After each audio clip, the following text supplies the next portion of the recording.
Je vais faire une capsule sur Opération Réassurance sur laquelle j'ai déployé en 2024. Le but de la mission, c'est de dissuader la Russie d'envers les pays de la Baltique.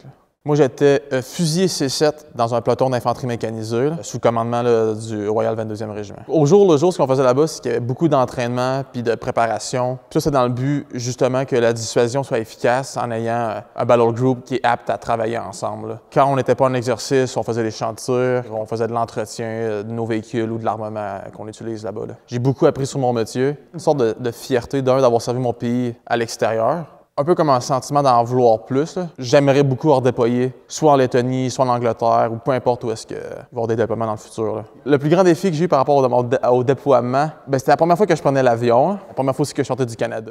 Au civil, je suis étudiant à l'Université Laval, au baccalauréat intégré en économie et politique. Je me suis engagé comme fantassin réserviste parce que je me suis comme découvert aventureux en vieillissant un peu. Puis j'avais le goût de faire quelque chose que j'avais jamais fait avant. J'avais pas le goût de travailler dans une épicerie ou dans une quincaillerie. J'avais vraiment le goût de faire de quoi que je faisais pas à part dans l'armée. Puis réserviste parce que je voulais finir mes études.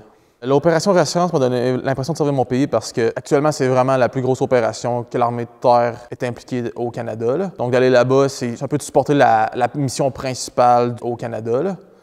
Un mot que j'aurais à dire aux plus jeunes et aux plus vieux qui auraient le goût de déployer, c'est définitivement de le faire. Je sais que ça peut être difficile si on a un emploi au civil, de se trouver le temps puis une manière d'arranger ça, mais si vous avez la chance, faites-le. Je pense que je suis sorti de là beaucoup plus solide dans ma vie, la manière dont j'organise mes choses. Puis il a aussi fallu que je stoppe mon étude pendant 1 an. Fait que j'ai fait un sacrifice pour. Je finirais mon université présentement si j'avais pas fait ça, mais je serais jamais allé en Lettonie si c'était pas de l'armée, on s'entend là. Mais j'ai pu voir ce que c'est un pays post-soviétique. Aussi de voir un peu en Europe aussi aux alentours. On est allé en Pologne, entre autres. Là.